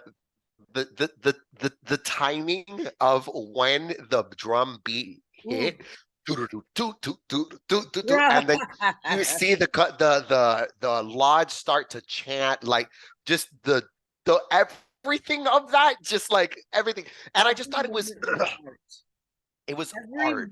To the montage, like that was just masterfully crafted. Like that was fucking incredible. And again, the song Whitey on the Moon. Right. And the lyrics to that, I think, juxtaposed with what we're looking at again, kind of like when, again, yes, like how we saw the last episode where we had Baldwin narrating the American Dream, and we were seeing what was happening to Black people. And then this Whitey on the Moon did the same thing in the sense of, in the song, essentially, he's talking about how white people are accomplishing all this crazy shit. Meanwhile, he can barely afford his rent. He can't really afford to live. He can't really, but Whitey's on the moon. And so it's kind of like Tick is suffering. All of his team Tick is suffering. Everyone is suffering. Meanwhile, the white man here in this moment is building up towards this glory of returning to Eden. And they're about to do it. Using you to do it. Yes. And like using a Black person to do it. Like a Black body, I want to say better. Using Black bodies to do it. And to accomplish the dream, right? Or to accomplish this big thing they're doing. And that I just thought was just, God damn it. Like, God. It was so good. And I had to go ahead and like screen grab the poem because it was just too good. The man just upped my rent last night because Whitey's on the moon. No hot water, no toilets, no lights, but Whitey's on the moon. I wonder why he's upping me because Whitey's on the moon. I was already paying him $50 a week with Whitey on the moon. Taxes taking my whole damn check. Junkies making me a nervous wreck. The price of food is going up. And as if all that shit wasn't enough, a rat done bit my sister now. Whitey on the moon. Her face and arm begin to swell, but Whitey's on the moon. Was all that money I made last year for Whitey on the moon? How come there ain't no money here? Whitey's on But the he's on the moon. moon. I No, it's genius. It's genius. It's genius. The It's genius. It's genius. Like the way I stole the entire soundtrack of Lovecraft Country, like, That's a like, montage while it was yo, happening. He's literally standing in this doorway, all of these white men with all robes these white men, yes, all around him, and he is basically butt ass booty and naked he's with a naked, robe on.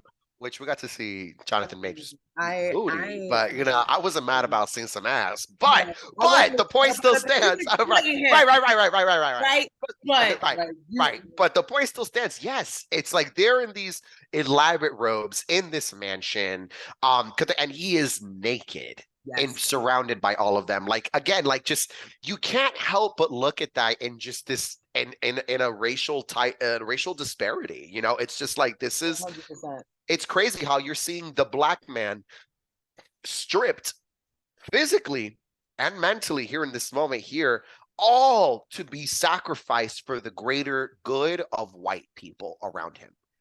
Like, that was in itself poetic. It really was. And like to even see the power surrounding him and him going through even the montage in his own mind, seeing Hannah, his far gone ancestor, because he starts to see everything lighting on fire. Like, yeah, you the conduit for all of the power that's supposed to go ahead and give this man eternal life. But at the end of the day, you're starting to see all of these things just burn down around you. So the only logical thing to do is run. And by the way, all of these white people are being turned into stone. Mm-hmm. Mm-hmm. Like they're evaporating as we speak.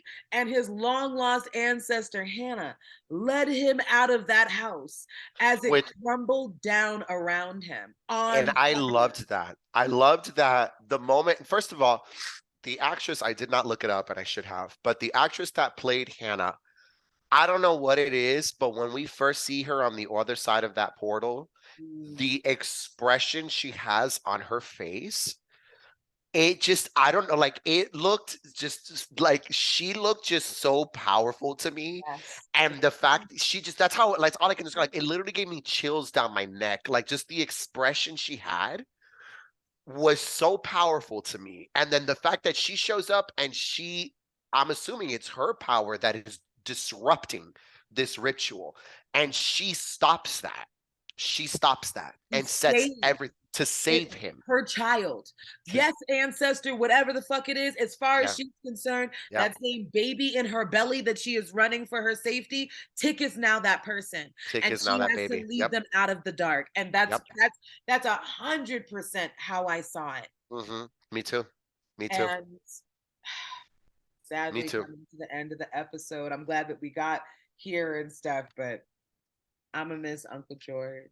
Let me tell you something. I just want to say all of the acting in that scene, Michael K. Williams, Journey Smollett, Anthony Major, they had me bawling. Bawling. And that recognition of Letty holding his hands and letting him know, because remember, we don't need words. I was gonna, I knew you took it right out of my mouth. Like I said, because we were talking about that earlier. The fact, and I actually wrote that in my notes. I was like, the fact that non-verbally she communicated to Tick that Uncle George was dead with a look and just holding his hand, just a glance and taking his hand. You already, and me immediately I was like, George is dead. I was like, the moment I was like, George is dead. We all knew. We all knew. We all knew. Yes. For whatever reason, but like we all knew and like the fact that they played River, the fact Take Me to Your River. Yes, I was like, wow, like the song too. And I mean, the closing imagery of that was, I thought is.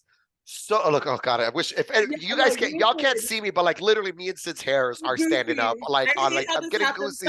Yeah, I know, simultaneously.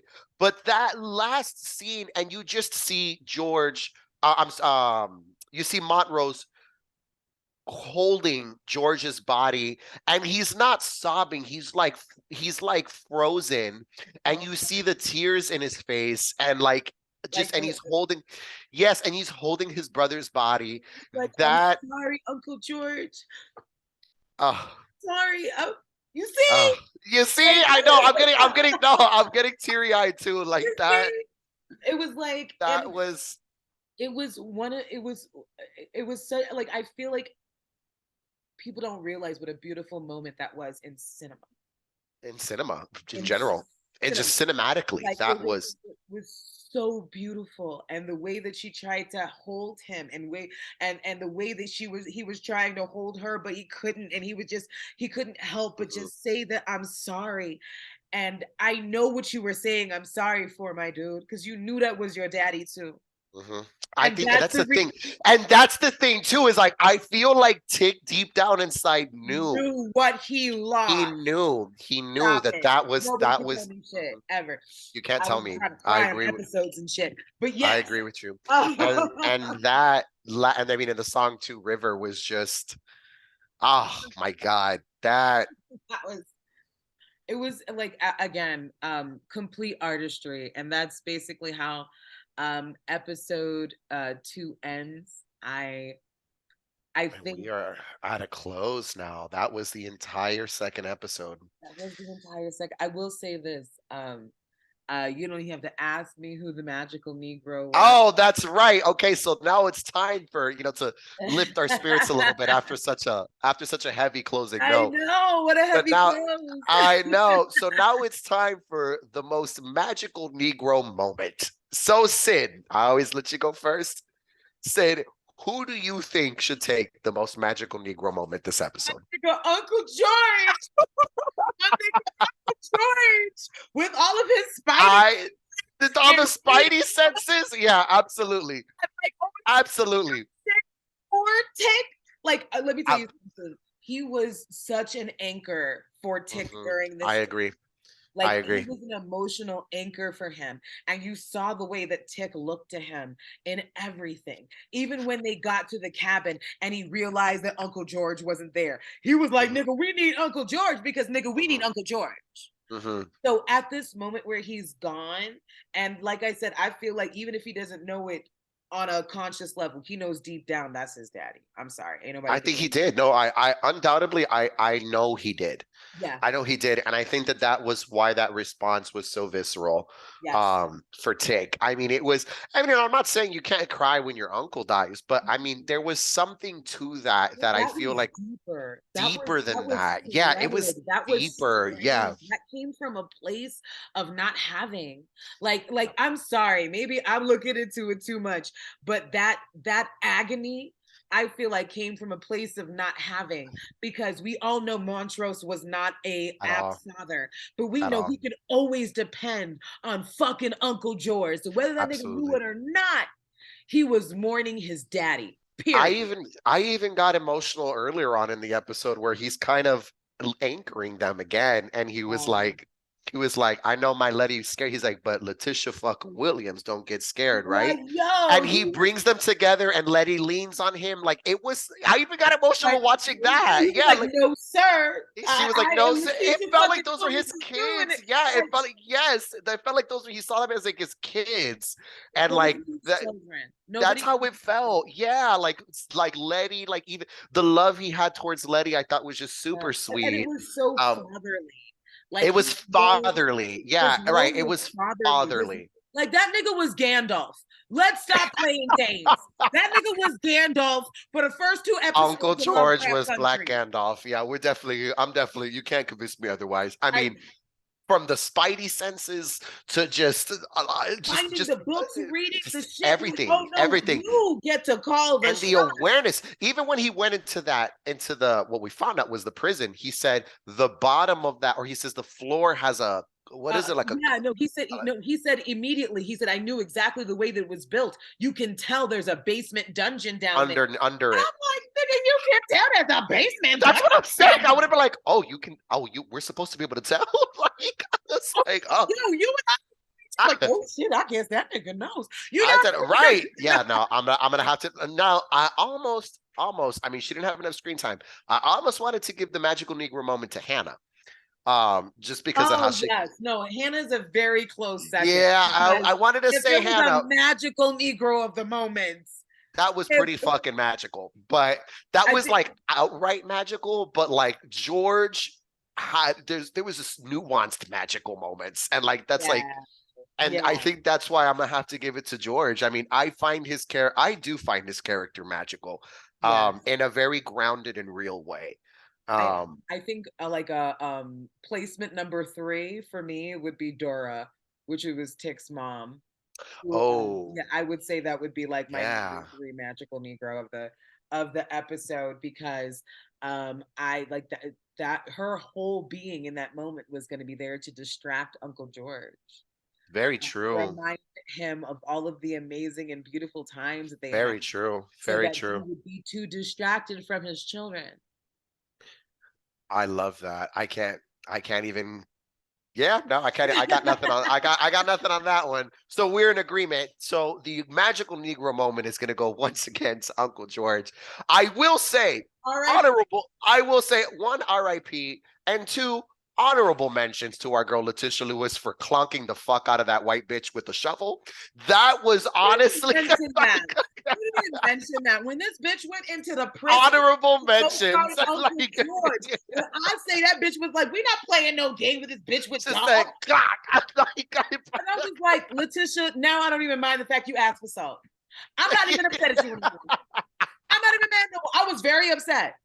Because you weren't taking it seriously, but I see you lock into action, and that's what I wanted. You know, that's the one thing that I like. Letty's bougie. She's a little, but yo, that bitch is down. Like you cannot say that bitch is down. Like that's a down ass bitch. Like you cannot even talk about a ride or die. You know what I'm saying? Like talk about a ride or die. Like that's Letty.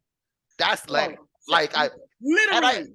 I kind of like I like that because when I was starting to watch Lovecraft, I was a little worried that she might have been like a damsel.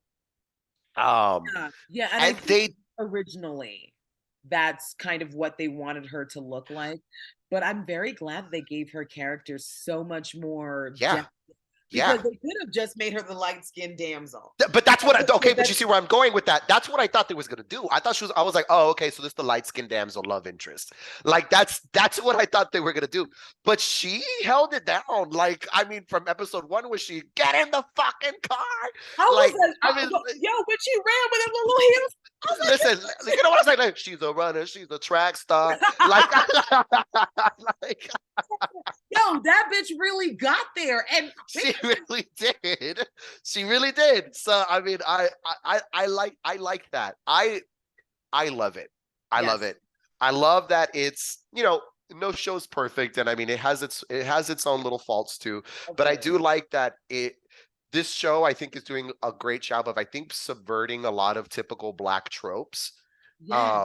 Yes. Including, for example, right? A lot of the stereotypes. Yes, I would agree. Because even with Ruby, which we're going to get into. I was about, get out of my head. Like, get out of my head. Like I was about to bring up Ruby, but go ahead. But no, especially with Ruby, we kind of see like her very hard exterior in the first episode.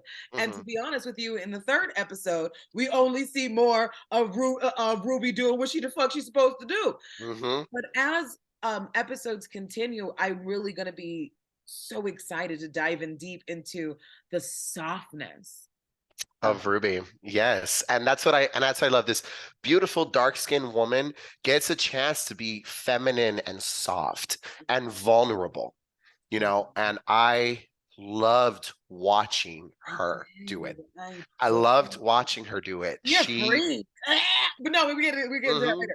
But like I was very, very happy because I did not expect that turn in the show, which I am just so excited to be able to take more cue cards for you guys and get. Oh, absolutely. I mean, just know for those listening, I mean, we take great pleasure in dissecting the show because I mean, and I'm sure there's so many things we're missing too, but I mean, there's just so many gems. But anyway, all right. Well, thank you, everybody, for joining us this time. Trust we will be back next week where we will get into, I think, my favorite episode, aside from I Am Hippolyta, which I think is like episode like 7. But episode 3, Holy Ghost. And I cannot wait to get into that episode. No, I'm gonna cry again when I get into. I mean, you want to, and I say this as a, and Sid is very much the same. We are avid nerds. We are avid movie watchers, cinephiles, if you will.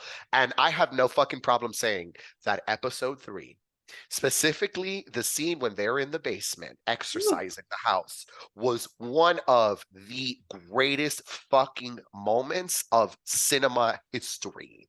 I don't give a fuck. I will die on that hill. I will die on that hill. I promise you, and this is why at the end of the day, because the music that they played for that. Oh my God. Shirley Caesar was the perfect choice for that.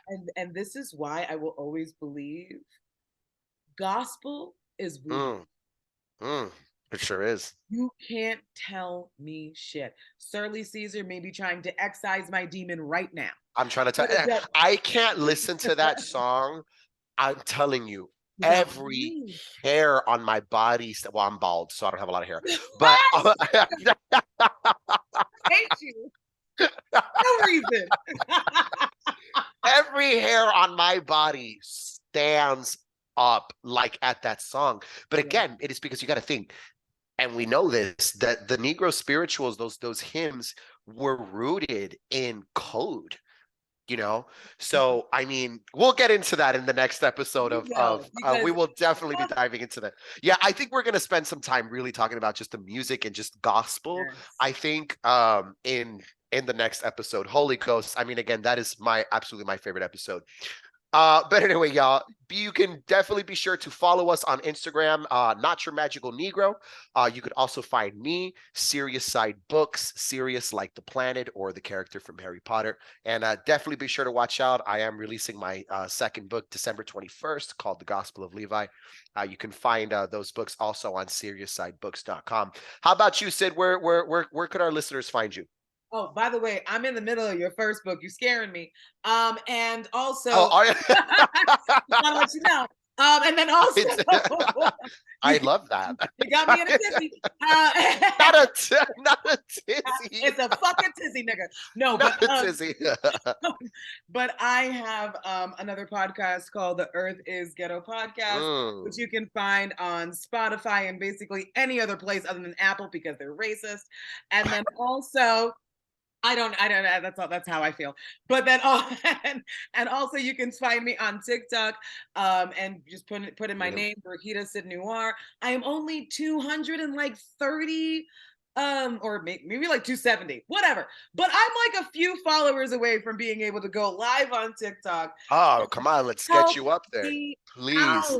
Help a sister out, please. Let's get Sid up there so we can do lives. And for those of y'all listening, if you want a unfiltered and unapologetic Sid, definitely give a listen to the Earth is Ghetto podcast. It is co-hosted by another great friend of ours, Aaron. Aaron, who's another absolute gem. But anyway, until next time, y'all, stay black and stay magical. I say, sister. No, let me stop. Oh my goodness. Okay.